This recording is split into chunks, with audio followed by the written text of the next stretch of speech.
All right, I am Jeff Burrows. I'm drummer percussionist for the band The Tea Party. We are heading out on tour to celebrate our 25th anniversary of an album called Triptych that came out in 1999.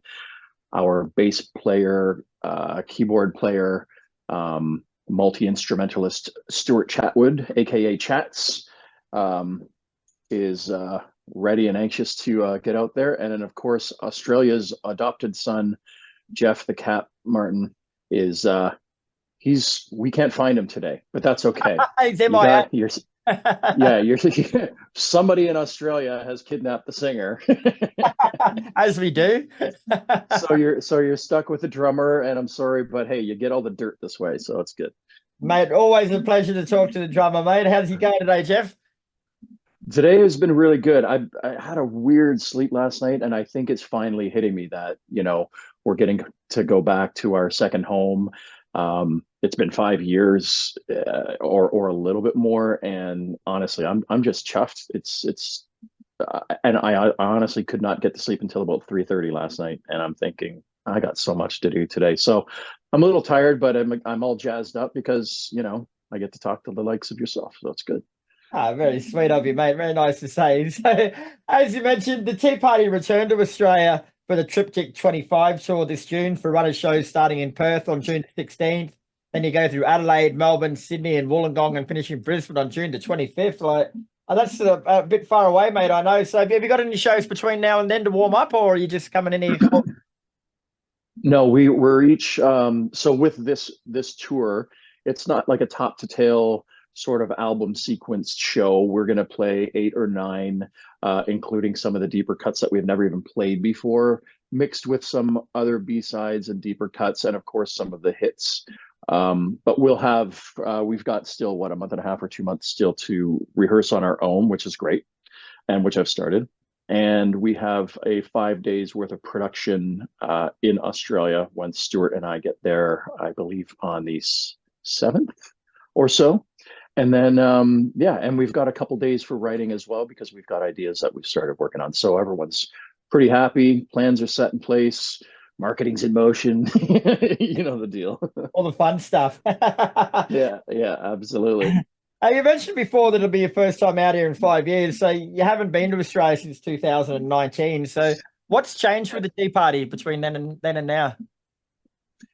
I think I can honestly say it's probably an appreciation for you know where we're at, what we've been afforded, the types of shows that we get to do. We've been doing this for over 30 years now, and ask me 30 years ago if I thought that I'd still be able to travel abroad and play shows in front of people who love our music and sing along with us and so on. I never would have thought that it'd be possible. So I think being grateful, more communicative, and the fact that, it's easily the best job, if you have to call it that, in the world. So, there's no complaints here. It doesn't even really get harder. It kind of gets a little bit easier because you don't worry now about, back in the day, we would cross Canada in a van. We've crossed Canada 13 times in a van before we even signed. And you didn't know if you were making it to the next town. Canada's a lot like Australia. I mean, you're going from Perth to Adelaide in a van. That's essentially Vancouver to Calgary in a van. And it's brutal. And there's overnight drives after the show. You're still sweating because there was only one hotel. It was already done. There's no shower at these tiny little clubs. So things get a little bit easier as you get a little bit older. And I don't know, I think we've moved in quite well. Nice. Now, of course, this tour is celebrating the 25th anniversary of the album Triptych, which was also your first #1 album in Australia. So it makes it that little bit Oh, more special doing it here. yeah, I didn't even know that. So thanks for that. I didn't know You it can was have a yourself number with that one. knowledge.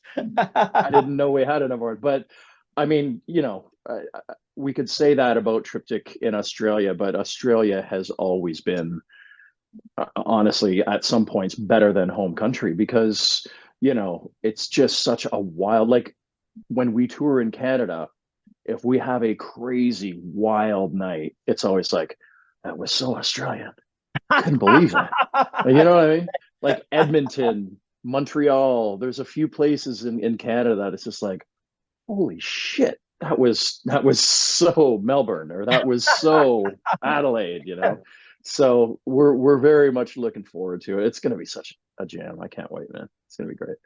Now, the press release, you sort of touched on this a little bit more, but I want to go into a bit more detail. Like the press Yeah, release says that you're going to be exploring the album on a more in-depth basis. So what do you yeah. actually mean by that?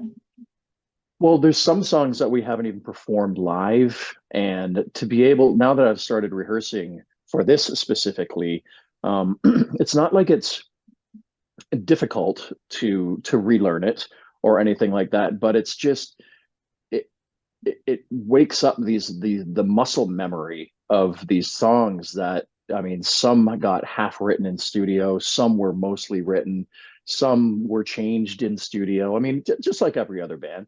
Yeah. But the fact that we're going in and we're doing songs that some were never even performed live for us is just, it's exciting for me, because bands, like any other gig, I guess, you can fall into a rut. You just don't want to become a parody of your own band. You want to challenge yourself. And we recently did some more symphony shows in Canada, and literally a day and a half rehearsal with these orchestras. And at first we were, of course the nerves were flying and so on and so forth. But then after a while, you're like, this is pretty fucking amazing. You're challenging yourself. You're in your 50s, and there's not many things in life that puts you to the test when you get a little bit older. And it just kind of elevates that whole, je ne sais quoi. Like you get the frisson on your arm, the hairs stick up, and you just feel that much better about being able to do something. I mean, I see that with a lot of the heavy bands out right now that are coming back out, and I'm like, good on you, man. Like if you can get that shit done, then right on. Like your Sepulturas and your Panteras and stuff, good on them. Like get out there and bang some heads, because for them, a lot of this is new again. And at an older age, you just have to kind of assess the situation, assess your physicality, adjust, and provide. And when I see that, it just makes me happy, because there's zero reason for anyone to have to retire from music. Just be like Charlie Watts and pass away, and the band moves on, Well with said. all the love in the world to Charlie. You know what I mean? Like, why? There's no need. This isn't sports. Yeah. This is art. Painters don't quit. Why quit? Just have a great time. And I love it, especially with the heavy bands. I'm like, right on, man. Give it. Yeah. Good stuff. Now, I want to talk more about these songs that you're playing that have never been played before live. Like, there's a reason they haven't been played before live. Like, is it hard to, like, whatever that reason is it hard in any way to be able to do it now? Like, I suppose it'd be things you did in the studio that'd be hard to replicate live. Yeah, so you're right. For me, not so much, because drums are drums. I mean, there are added percussions on certain things, but for Jeff and Stuart, particularly on this record, where there was quite a bit of overdubbing and so on, Jeff's singing, playing rhythm, then going into a solo. When he goes into a solo, Stuart's on bass, and then the bass keyboards with his feet take over the rhythm portion of the guitar. And then that's up to them to be doing this. And it's a bit of like inviting them into my world, because drummers have to do four limbs at a time nonstop anyway. So for them, I just kind of smirk and say, have at her, man. Good luck, fellas. This is what I got to do every day. But I suppose, you know what I mean? Jeff likens it, and Stuart likens it to looking at a picture or a painting and squinting your eyes and then drawing the primary colors out of it. So you know what I mean? So if you got a mountainscape, you're going to see the white caps, a little bit of the gray rock, and the blue sky. So those are your primaries. You're going to pull those, and you're going to make those most evident in the performance. So once we get back together as a whole, then we'll decide, or we'll figure out what is sounding best. Because I know they're both working on those types of situations right now. It's pretty cool. Wow. And now 25 years is a long time in music, bro. So do you think that TYCH has actually stood the test of time musically? I get asked this now and then, and I mean, I see online that people say that all the time. It's a little, they're all of our babies.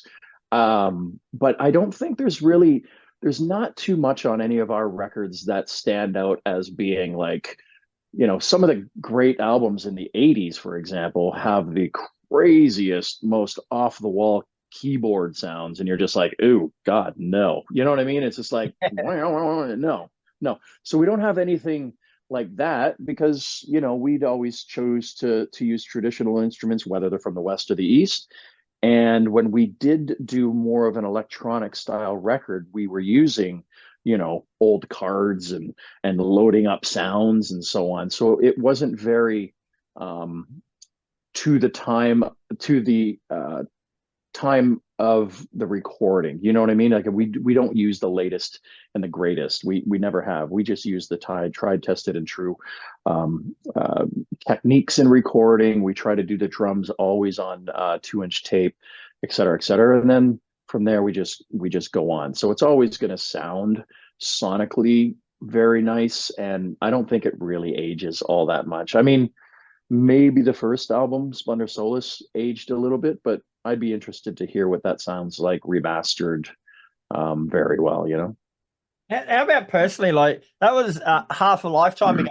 Basically, that was all done. So, like playing those songs again now, like, does it? Can you still connect to the 25-year-old self? I guess when you're doing it, or So I was speaking to an interview earlier, and the one of the coolest things is when management and everyone starts piecing together all the promotion items and so on, and they get a hold of the photographers that shot us 25 years oh ago, yeah, and you get these photos. It's just like a time capsule, and it feels like you're right there again, and you're like, I've never seen this. And there I am at the bar, no one has a cell phone, I'm opening a bottle of wine, and then you see another shot and Jeff's singing his ass off in the studio, and Stuart and I are at the board, and you've never seen these photos before. So that kind of stuff is probably the best part of bringing back that 25 years ago feeling, because we were only, gosh, I was 30 and the boys were 29 at the time. And although, I mean, God, my oldest son is turning 29 this year, so that puts it into perspective. But it never feels like that. Do you know what I mean? yeah. Like, I don't know how old you are, but 25 years ago, it doesn't feel like that. But when I was a kid, and they used to say, "Oh, back in the 60s," I used to think, Jesus Christ, the 60s are eons ago. And now the 90s are further away from the 60s was when I was a kid.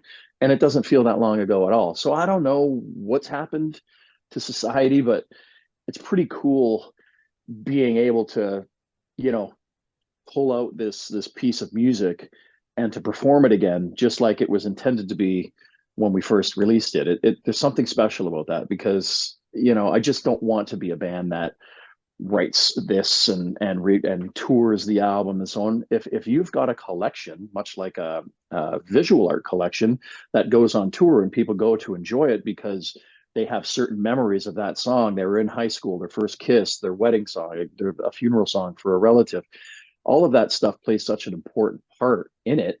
And for us, it's magical, because it doesn't feel like 25 years ago. Like, time is the weirdest thing, and I hope I'm not sounding like an old guy, because it's just strange to me, because you know how fucking weird it is, because it just doesn't seem like it. I don't know if it's because I'm in a band. I suppose if I worked in a factory for 25 years, maybe it'd be like, Jesus, that's been a long time. Whereas Looks this, different no, it doesn't. Yeah, I don't know. too. And how about the album as a whole, like TYCH, mate? Like how, looking back, how significant was that in the Tea Party's career? I think it's quite significant. That was the final album uh, of the 90s for us. And we did an album every other year. We had our Indie in 91, Splendor in 93, Edges 95, Transmission 97, and this in 99. And when you think about it, how prolific we were at that age and how much fun it was. And I mean, I don't want to get in trouble, but without without being tied down as much as you do get to be tied down later into your 30s, 40s, and now 50s, with family and providing and paying bills just like everybody else. Back then, it was, let's get in the fucking van and go. And here we go. And you start writing at 8 at night. Before you know it, it's 7 in the morning, and you're still jamming out, and that is the beauty of being in a young band and being able to do it. So the significance, I think, is that was an era that closed off an era for us, and I think it's very significant, and I look back on it with great fondness. It's such a cool thing to think about, 5 records in 10 years. Pretty cool. So speaking of those 5 records in 10 years, mate, like how would you say that the band's sound changed from your self-titled debut in 1991 to that album in 99? Oh, every album. It was just like, we're going to start here. We're going to take a left turn at Albuquerque. We're going to take a right turn over to Sweden. It was everywhere. It was all over the map. It was nice to not sound like a band, and not throwing any band in particular under a bus, but some bands have that as their sound, and that's the way it's going to be, and boom, boom, boom, boom, boom, and they have great success. For me, particularly, if I'm going to be just talking about myself, I loved the fact that, you know, we weren't afraid to do a softer song or a heavier song or a really heavy song or a song where I'm just sitting out or I'm playing tabla or I'm playing a different type of percussion. Because some drummers are just like, no, I'm the drummer. I'm playing drums. It doesn't bother me at all. So I kind of like the fact that each album, the indie album was trying to find our sound. The first real EMI Capitol Records album, at Splendor Solace, was quite bluesy, and that came naturally because we grew up right across from Detroit City, and the blues scene is huge. And then we started touring, and we started getting into all of these indigenous style instrumentations and tunings and so on. And then we got into that, and then we were like, you know what, let's switch it up again. And then we went more electronic, but we went more classic electronic. We didn't go for the sounds of the day and so on. And then we wound up going back to almost our high school years, where when we were listening to 80s music, comparing it to Triptych, it was a lot more melodic, and it was a lot more of a mishmash between heavy and soft and dark and light. So that was a very nice decade. I mean, I couldn't have asked for anything more. Great band, great records, great marriage, great kids. I had the world by the ass. I still do. I'm very fortunate. But you got to think that was quite the decade for old JB and the band. Now you mentioned all of those changes that was just in that decade. Like, there's been another 24 years of music in between, aside from the period you had off. But Yeah. when it comes to doing your live setup, bro, like how difficult is it? Because you've got so many different styles and contrasts and emotions that you go through with your music. Like, it'd be hard to get it flowing, wouldn't it? Like, you'd have to put a lot of time. It really is. Stuart is the one who usually puts together sets. But I think that's a problem that a lot of bands run into. And we are 100% guilty of one tour trying to please the fans too much. Which means, because sometimes you'll have your hardcore fans that are at every show and they don't want to hear Heaven Coming Down and again. They don't want to hear Temptation again. And I get it, because I have bands that I've seen a million times and I'm like, oh, this one again, but I still don't care. But then you have the majority of the crowd who don't go to every single tour. They've got kids, they got work, they got this and that. And if they get to see every 5 to 10 years, they do want to hear that song that was a hit and they were in high school, or it reminds them of something. So it's always a challenge. It's a challenge for every band, especially when your catalog gets a little deeper than 3 albums, and that's kind of where we're at. But that's a good problem to have, I guess. Yeah. And I just let Stuart deal with it and pass it on. Yeah. Chats, fill this up, man. Now, I've had the pleasure of seeing the Tea Party a couple of times over the years, and your live shows always, like I say, it's atmospheric, it's intense, it's brilliant. You've got a lot going on, but what about the Tea Party in 2024? What's your live show like? Like, what can fans expect? You know what? It hasn't changed much from the energy point of view. I was about ready to kill Jeff and Stuart on the last run because the first 4 songs were just bangers. And I'm like, okay, how about we do two bangers, then we slow it down just slightly, and then we get back into it just to catch the breath. But no, it really hasn't changed. The energy's still there. I think Jeff's turning into a better front man, because I mean, let's face it, he's the face of the band. He's the person out front. He's got great communication skills. He loves to talk to the audience. Sometimes we have to tell him to stop talking and just get on with the song.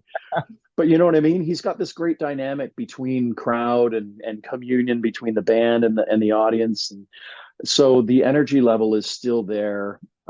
We still smile a lot. We laugh a lot. I know I laugh a lot because I know I'm in the back looking at these skinny dudes' asses and just having a good time, and watching the people in the front row having a great time.